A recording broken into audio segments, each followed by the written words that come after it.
नमस्कार दोस्तों, मैं आपका साथी अनुराग उप्रेती आज फिर उपस्थित हूँ एक नई कहानी लेकर। आज मैं आपको कहानी सुनाऊंगा एक मेढक और सांप की दोस्ती की। और इस कहानी से हमें क्या सीखने को मिलता है, ये कहानी जैसे जैसे खत्म अपने समाप्ति की ओर पहुंचेगी तो हमें पता लगेगा कि हमें क्या सीखा इस कहानी से। तो होता क्या है, एक कुएं में दो मेढकों के परिवार रहते थे और उस कुएं में कब्जा करने के लिए उन दोनों परिवारों के बीच तनातनी चलती रहती थी। तो एक दिन एक परिवार का जो हेड ऑफ द फैमिली था, मुखिया था, उसने सोचा कि भी मैं कुएं से बाहर जाता हूँ, किसी मजबूत प्राणी से, मजबूत जानवर से दोस्ती करता हूँ, उसे यहाँ पे लेके आऊंगा कुएं में, वो इन सबको सबक सिखाएगा जो मेरे दूसरे विपक्ष के लोग हैं। तो वो कुएं से बाहर निकला और किनारे बैठ गया कुएं के और देखने लगा कि भैया मैं किससे बात करूं, किससे दोस्ती करूं। तो उसने देखा सामने से एक सांप गुजर रहा है। तो उसने सोचा भाई ये इससे तो हो जाएगा अपना काम। वो गया सांप के पास, उसने बोला भाई मैं आपके साथ दोस्ती करना चाहता हूँ, क्या आप मेरी दोस्ती कबूल करोगे? तो सांप ने बोला ये क्या सरप्राइज की बात कर रहे हो, तुम्हें पता है मेढक और सांपों की तो 36 का आंकड़ा है, कभी बनती नहीं, और हमारा तो फेवरेट फूड है मेढक, तो तुम कैसे दोस्ती करना चाहते हो? तो उसने कहा मैं इसीलिए आपसे दोस्ती करना चाहता हूँ, मैं आपको एक अपने कुएं में लेके जाऊंगा, वहां पे बहुत सारे मेढक हैं जिनसे मेरी नहीं बनती है, तो आप उनको अपना भोजन बनाओ। तो सांप ने बोला ठीक है, आप मुझे रास्ता बताओ वहां तक कैसे चलना है और बताओ किस किस को साफ करना है, हम कर देंगे सारे साफ।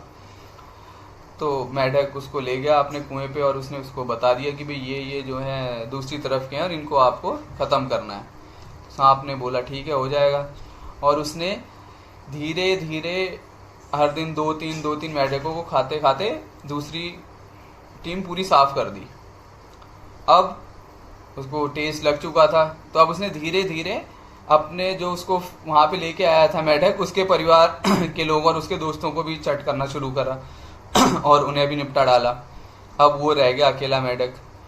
तो उसने बोला भाई अब तो तेरा नंबर है। उसने बोला मेढक ने कि भाई मैं तो तुम्हारा दोस्त हूँ, मुझे कैसे खा सकते हो? उसने बोला अब तो मुझे तो फेवरेट फूड है, मुझे तो खाना ही है। तो मेढक ने कहा अच्छा एक काम करो, आप यहीं रुको, मैं बाहर से आपके लिए कुछ और लोगों को लेकर आता हूँ। तो सांप बोला नहीं, तुम जाओगे तो वापस नहीं आओगे, मैं भी साथ चलूंगा। उसने बोला नहीं, मैं जाता हूँ कहीं दूसरी जगह से और मेढकों को लेके आता हूँ कि भाई इस कुएं में जगह, आप यहाँ पे आओ, वो यहाँ पे आएंगे तो आप उसके बाद उन्हें खा लेना, आप साथ आओगे तो वो यहाँ आने से मना कर देंगे। तो सांप ने बोला ठीक है, जाओ और लेके आओ। तो वो मेढक ने देखा कि भाई ये मौका सही है और वो वहां से भाग गया, कुएं से बाहर आया और भाग गया। और उसे समझ में आ गया कि धूर्त लोगों से कभी दोस्ती नहीं करनी चाहिए। अगर वो आपके साथ मित्रता का व्यवहार कर रहे हैं और सामने लोगों को नुकसान पहुंचा रहे हैं, तो एक न एक दिन उनकी धूर्तता का शिकार जो है आप खुद भी हो जाओगे।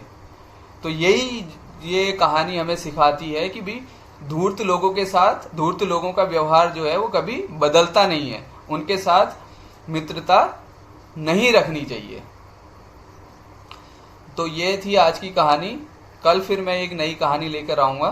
तब तक आप लोग घर में बच्चों का ध्यान रखिए, बुजुर्गों का ध्यान रखिए। ये कहानी मैं फेसबुक और यूट्यूब पर भी अपलोड करूंगा, वहां से भी आप सुन सकते हैं। कल फिर मिलेंगे, तब तक के लिए नमस्कार।